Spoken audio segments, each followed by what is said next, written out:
Welcome to the deep dive. Today, we're plunging into a topic that might seem a bit, well, bureaucratic at first glance. Yeah, charters and committees don't always scream excitement. Exactly. We're talking about the recent public hearing of the Augusta Richmond County Charter Review Committee. But trust me, this isn't just about dusty legal documents. This is really a deep dive into the operating system of local government.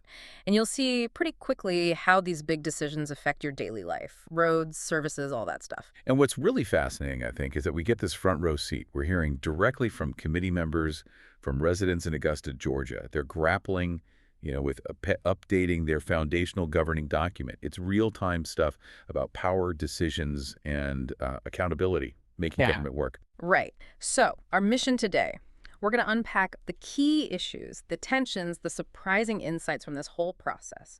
We'll figure out what a charter really is beyond the legal jargon. We'll explore these different ways local governments can be structured, which is actually really interesting. And most importantly, we'll bring you the voices of the citizens, the people who showed up to have their say. Yeah, you get arguments about, like, the mayor's power all the way down to something as basic but important as cutting the grass in the community. So we're going to pull out the key takeaways from the hearing, give you a clearer picture of this, let's be honest, complex process. And hopefully help you connect those kind of foundational blueprints to everyday life. Okay, let's start with the process. How does a local government even, start rethinking its own rule book? Sounds huge. It is a big undertaking. For Augusta, this particular process kicked off earlier in the spring. The commission appointed this charter review committee, and their job is, well, it's pretty comprehensive. They have to analyze the current charter, talk about potential changes, and then, vote on what they want to propose. Okay, so they vote on recommendations, but that's not the end of it, right? It doesn't just automatically happen. No, not at all. Exactly. The committee proposes the revised charter, or maybe even a totally new one. Then it goes to the local legislative delegation, the state representatives and senators for that area. Oh, okay. To review it. And if they choose to, they present it to the General Assembly, the state legislature. So ultimately, that local delegation, they kind of hold the keys at that final stage. They're the gatekeepers. Gotcha.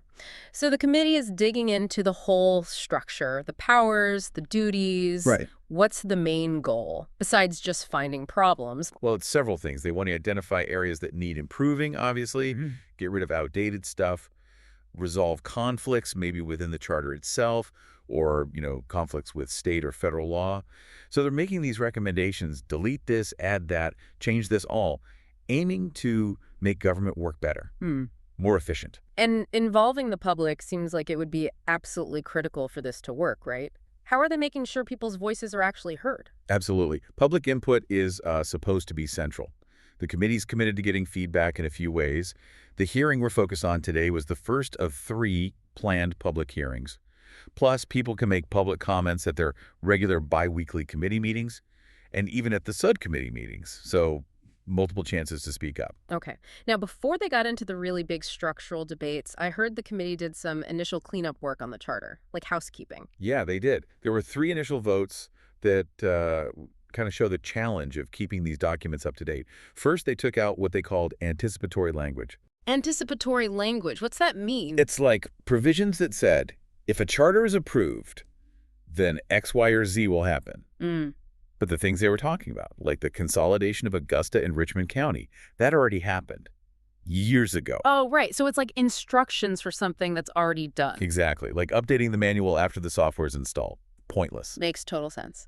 Okay. What else did they clean up? Second, and this is pretty important for legal clarity, they removed sections that were just word-for-word copies of state law. Why take that out? Seems harmless. Well, state law always overrides the local charter anyway. Always. So if the state law changes and your charter still has the old version written in it, you've got an instant contradiction, legal mess. Okay. So it keeps the charter cleaner and avoids those conflicts down the road. Right.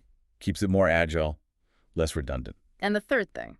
The third vote was to shift language that really belongs in city ordinances, not the charter itself. The idea is the charter should be the general building blocks, the main structure. Ordinances handle the day-to-day operations, the stuff that might change more often. Like the blueprint versus the detailed work orders. That's a great way to put it, yeah. Keep the blueprint clean. Okay, so we keep saying charter. Let's back up for a second. For anyone listening who isn't, deep in municipal government. What exactly is a charter? Someone in the hearing called it a constitution. That's honestly a perfect synonym. Think of it just like that. It's the Constitution for Augusta Richmond County. It's the foundational document. It sets up the government structure, its legal right to exist, how it's supposed to operate. It's the rule book. So what are the absolute core things a charter needs to do? Its essential functions. Well, number one, it defines the form of government. Is it a mayor-council? Council manager. We'll get into those later. It grants powers, but also limits them. Spells out the responsibilities for, the mayor, the commissioners. It provides the legal basis for passing ordinances, making policies, and maybe most importantly, it should ensure accountability, how the government answers to the people. Okay. And what kind of specific things would you typically find inside a charter document? Usually you'll find the official name of the place, its boundaries, basic powers, the form of government, like the political setup, the offices, also administrative stuff, like the city administrator role, the attorneys, the clerk. It often outlines the municipal court, how elections work, how officials can be removed, frameworks for money, budgets, property. It's the big picture, Yeah. the strategic stuff, not like the form you fill out to get a permit. Right. So what doesn't belong in a charter? What goes in those ordinances instead? Things that change a lot or are about daily management. That's ordinance territory. So zoning rules, land use details, public safety regulations like specific police procedures, business license fees, environmental rules, traffic and parking, rules about public conduct, specific administrative procedures. Got it. Think of the U.S. Constitution again. It sets up the presidency, right? But it doesn't list the president's daily meeting schedule. That's operational detail. That's a helpful analogy. Okay, so Augusta's charter hasn't had a major update in almost 30 years. That sounds like a long time in today's world. Why is it so important for cities and counties to regularly look at these documents? What's the risk if they just let them sit there? Oh, the risks are significant. And there are Yeah. really crucial reasons to do it regularly. First is just modernizing the language. Seriously, some charters have stuff from the late 1800s in them. You mentioned that chain gang reference earlier. Yeah, unbelievable. Right, who decided that it needed to stay. Updating reflects today's values, today's language. It builds trust. It doesn't, make people cringe. Okay, modern language. What else? Second, it's about risk and compliance, making sure the charter lines up with current state and federal laws. That minimizes legal headaches for the local government. Huge deal. Third, it actually safeguards how amendments happen. A good charter defines how it gets changed. That means future changes should be methodical, thought out, not just random knee-jerk reactions. So it protects the process itself. Interesting. Any other big reasons? Yeah, fourth is accessibility. This is huge. Augusta's old charter was like 180 pages, and apparently a lot of it was confusing or unnecessary. Wow, 180 pages. Yeah. How is a regular citizen supposed to read that, understand their government, hold people accountable? A streamlined, clear charter is just way more accessible. It encourages people to engage. Makes sense. And finally, updating lets the government address new challenges. Communities change, right? New issues pop up. An updated charter helps the government adapt and respond effectively instead of being stuck with an outdated structure. Okay, this is where, for me, it gets really fascinating. The committee isn't just tidying up. They're looking at potential different structures for governing Augusta Richmond County. What are the main ways local governments are set up? How do they actually work differently? Yeah, this is core stuff. We mostly talk about how executive power, legislative power, and judicial power are divided up. Many counties use an administrator or a manager for the day-to-day running of things. And consolidated governments like Augusta Richmond or Columbus Muskogee, Athens Clarke, Macon Bibb, they often have large populations, similar kinds of complex issues. So their structure matters a lot. Let's start with the strong mayor model. What does that look like in practice? Okay, strong mayor. The name kind of gives it away. The mayor holds the main executive authority. Yeah. Usually the mayor appoints the department heads, the administrator, clerk, auditor, attorney, though the commission often has to approve those appointments. Crucially, the mayor typically develops the budget, oversees daily operations, and this is key, has veto power over what the commission decides. Power is really centralized in the mayor's office. But you mentioned Augusta's current setup is messy was the word used, I think. A bit unusual. Yeah, messy or maybe unique. Yeah. It's definitely a challenge. Voters recently approved letting the Augusta mayor actually have a vote on the commission. Oh, wow. which is pretty uncommon for a classic strong mayor system. It blurs that line between the executive branch doing things and the legislative branch making laws. Yeah, I can see how that could get complicated accountability questions. Exactly. Who's ultimately responsible when the lines are blurred like that? So what's a common alternative to the strong mayor? An alternative is often called a weak mayor system, or maybe mayor commission with an administrator. Here, the mayor has much less individual power. The mayor and the commission together usually appoint department heads and the administrator. The mayor often doesn't have independent executive authority. They're more like part of the legislative branch, maybe chairing meetings. And they generally don't have veto power. Their role can be more ceremonial. Okay, less centralized power.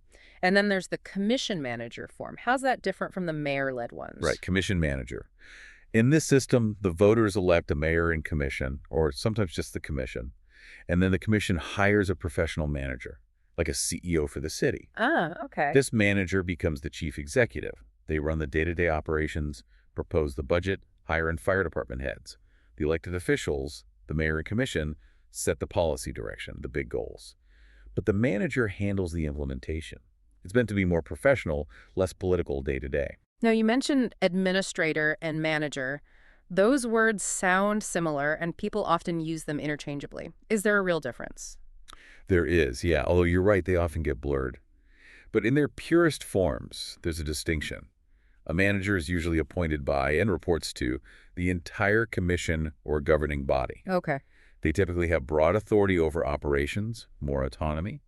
They're often professionally trained, maybe have degrees in public administration, and crucially, they usually have clear authority to hire and fire department heads. Professional CEO type. Got it.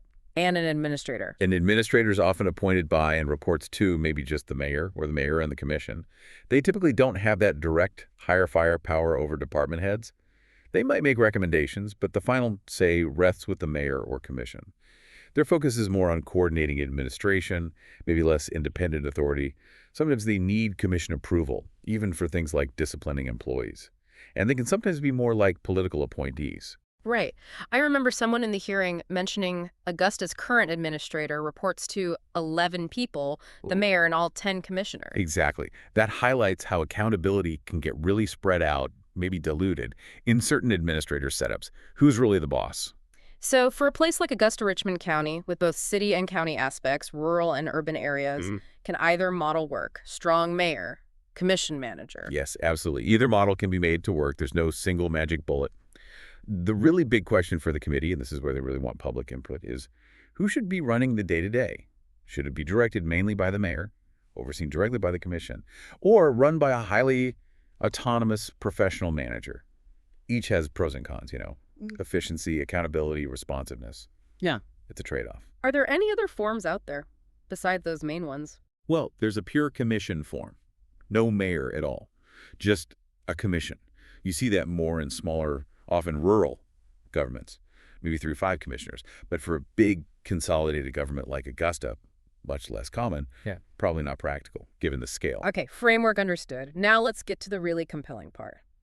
The people, the citizens of Augusta. This public hearing was their platform. What jumped out at you from their comments? What were they passionate about, frustrated by? Oh, the public comments were powerful. Really revealed a lot. Several key themes emerged. First, process and rules. People were definitely focused on how the committee itself was operating. One resident really zeroed in on the voting threshold. Pointed out the charter says changes need a supermajority, but the committee voted to use a simple majority for the recommendations. That's a procedural but important point. Yeah, it led to concerns, questions about whether the committee was acting like a shadow government for the commission. The committee members pushed back saying, we're here to listen, find the right mix for Augusta, not dictate, but that tension was there. And the mayor's role. That sounds like it was a hot topic. Definitely. Mayor's power and accountability. That was a big one. Lots of debate. Some speakers were really concerned about giving the mayor more power, especially veto power. One person recalled a time years ago when they felt the city went broke under a stronger mayor, and the county had to, quote, bail the city out. Wow, bringing up history. Yeah. They stressed the need for guardrails, not just financially, but on power itself. But then you had others saying the current system lacks accountability, that no one is really in charge. Makes it hard to get things done, hard to know who to blame or praise. So opposite concerns about where the power lies. What about communication? I feel like that always comes up. Always. It was a major theme here. Communication, or the lack of it. People felt information was gate-kept, just hard to find. Complaints about no clear newspaper of record. Communication felt fractured, inconsistent. Yeah, that's frustrating for citizens. Totally. Committee members acknowledged it. They asked for ideas on how to reach people better. They plugged their website, augusta.gov CRC, mentioned the public survey that's open till July 31st, talked about future hearings. They even mentioned the survey asked for emails for possible future focus groups. So trying to open those channels. How did people feel about how the government is actually working right now, its effectiveness? That was another big area, government functionality and effectiveness. People asked point blank, why isn't Augusta keeping pace with similar cities? Someone mentioned Greenville, South Carolina. Ouch. Comparisons like that can sting. Yeah. And frustration about basic services, roads not fixed, grass not cut, just a feeling that nothing gets done. That point about the administrator reporting to 11 people came up again here. Is there clear authority to hire, fire, get things moving? But it wasn't all negative. Some argued the government is not broken, pointed out the commission actually approves most things, like 95% of items. So it's complex. Things are happening, but maybe not the right things or not visibly enough for some folks. What about just general civic engagement, trust in the process? Yeah, that came through strongly. Civic engagement and trust. There was a real call for citizens to show up and be counted, especially with voter turnout being low sometimes.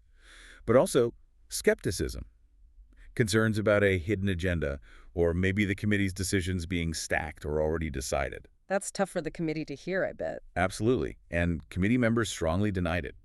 They emphasized, we genuinely want your input. This is hard work. They urged people to get educated on the issues and trust the process. But trust is earned, right? It's a challenge. Any other specific structural points people raise? A couple, yeah. The number of commissioners, one speaker, a sheriff actually, made the point that sometimes fewer decision makers get more done, suggesting maybe the current number hinders progress. Interesting perspective. But others argued, no, you need that larger number to represent Augusta's diverse districts properly. Make sure everyone has a voice at the table. And finally, people brought historical context and a future vision. Longtime residents talked about past consolidation efforts. They urged the committee to use resources like the Carl Vinson Institute at UGA, learn from what other consolidated governments have done, right or wrong. There was this shared feeling of wanting the city to grow, wanting elected officials to focus on the bigger picture, not just, their own agendas or districts. So a lot for the committee to chew on. With all this feedback, what are their next steps? Where do they go from here? Well, they definitely seem to be taking the input seriously. They've committed to providing more data, more research, mentioned bringing in findings from the Carl Vinson Institute, looking at academic studies on government effectiveness, data from national groups, trying to ground the discussion in evidence.